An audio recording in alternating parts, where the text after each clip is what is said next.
All right, so today I want to talk a little bit more about a topic that I've talked about before, and this is from Luke Rudkowski, and he says, "Only an idiot would believe a government could solve their problems." And again, he's very much right on that, in that this is one of the main differences I think between the left and the right, especially the people that are actually left and right, mainly right, because a lot of people they think they're somewhere along the political spectrum when they really aren't. Like I hear countless people that are, oh, I'm center left, but yet they're full on socialists or very close to being socialists, right? Like if you're a strong NDP or liberal supporter, you ain't center left. I hate to break it to people, but you ain't center left. And then there's people that claim, oh, I'm a centrist, but yet they're still so then I go on to ask him, oh, who would you be more likely to vote for? Because a lot of times centrists like to be, oh, I don't vote for either side. I'm too cool for that. Um, and yet they usually say left.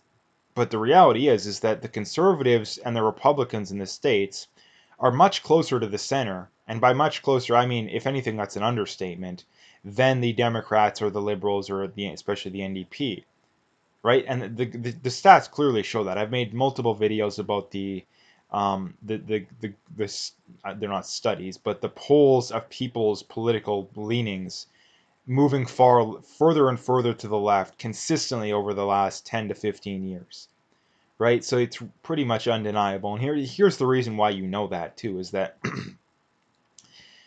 people who don't vote for the big left-wing parties these days that used to vote for them, almost every one of them says that it's because they move too far to the left. Like look at the whole walkaway movement in the states, right? Like nobody who used to vote liberal or NDP, but especially NDP, but liberal as well. Nobody who used to vote for them and doesn't anymore does it because they move too far to the right, right? Like nobody does that, right? Again, so and it's the same thing for the right too. The people who are here's the reason why the left is wrong about their ideologically when it comes to the political spectrum, is that they think that the conservatives and the Republicans are far right, or at the very least further to the right than they were 10, 20 years ago. And the reason they're wrong, I mean, number one, that's just empirically not true. Like I say, I've made multiple videos definitively proving that from like Gallup and actual studies. But the other reason is that I've never heard of anybody who is a former conservative voter or supporter, or same goes for Republicans, who says, I didn't vote for them because they moved too far to the right. I don't know anybody who says that. Everybody says, and again, I know I can think of three or four family members just off the top of my head that are either no longer voting for the conservatives or very much more skeptical of the conservatives because they've moved too far to the left. And the same goes for the rest too. Here's another reason: the PPC would not exist, the Wexit movement would not exist if the conservatives had moved to the right. It wouldn't, right? Because the PPC and the Wexit movement's more to the right than the conservatives are, and I don't even think the left would disagree with that. So the reality is like I say, that this is the problem, like I say, when it comes to the political spectrum. Now, I've brought that up a million times before. So the main topic here, like I say, this is the problem.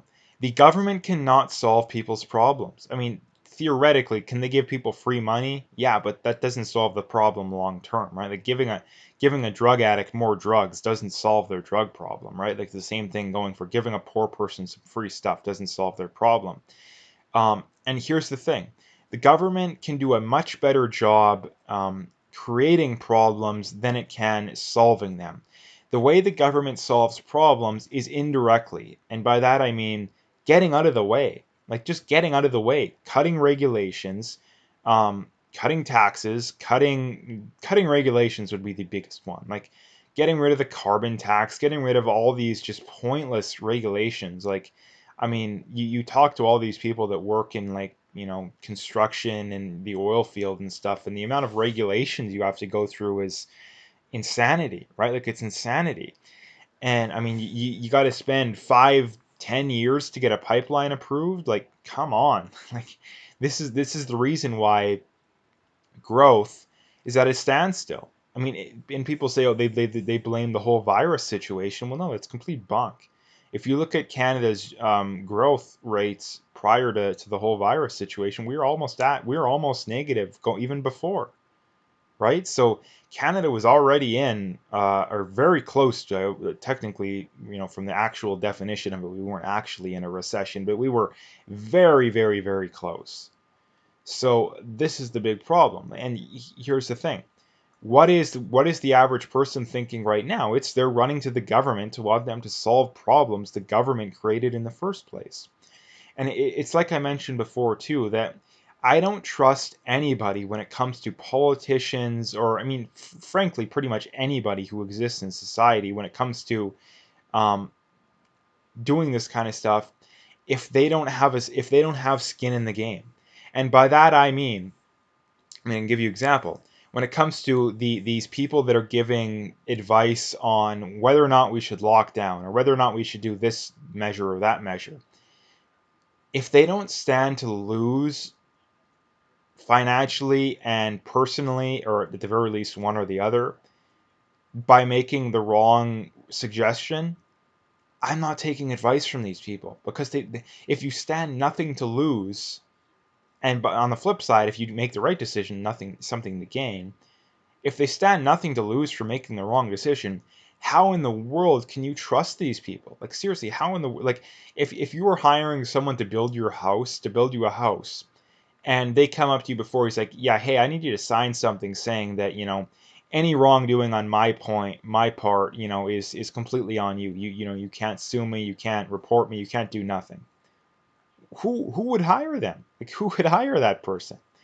But um, when the government's in that same position, or when these doctors and medical quote unquote professionals are in that same position, nobody has a problem with it. Like, no one has a problem with it. So again, it's just pure insanity. And that is a big problem too. Like, the government can't really solve a whole lot of problems. And I mean, here's the way. The government can kind of solve problems, like I say, but the way that the government usually solves problems is to fix a problem in the here and now, but create a bigger problem down the road, right? Like, they can, ooh, we have all these poor people in society. Let's just give them some free money. But what does that do? I mean, it fixes the problem in the here and now, but it doesn't fix the problem in the long run. And it only creates a bigger problem, in that now you have a massive national debt or provincial debt. And it doesn't fix the problem too, because like I say, giving drug addicts drugs doesn't get them off drugs. The same way as giving poor people free stuff doesn't make them not poor. It only makes them slightly less poor, but you just enable their bad decisions, at least on average. So again, that's kind of what I wanted to bring up today. I wanted to make a video bringing this up because there's so many people that think that, oh, if we just vote for this guy, they'll save all our problems. But it really isn't the case. Like, it really isn't the case. And this is the reason. This is one of the main things that would get me to um, support or not support a politician. Like I said, is that if the politician's coming at it from the angle of, I want to um, reduce problems, in other words, say, I just want to get out of the way, I want to cut regulations, cut taxes, create more freedom, that's the kind of person I want to vote for, because there's someone saying, vote for me and I'll just get the government out of your life, just I'll get them out of your way. On the flip side, you have people saying, oh, let's have more government, let's have less freedom, right? That doesn't work. That doesn't work. Now, again, there's plenty of people that believe that, but only because they're lying to themselves and they're lying to other people. So anyway, I just wanted to make a video about that because I think it's a pretty important topic. So anyway, if you liked the video, make sure you hit that like and subscribe if you haven't already. Make sure you follow me on Twitter and BitChute and Parler, but especially Twitter. Um, all those links are in the description, so you can find them all there.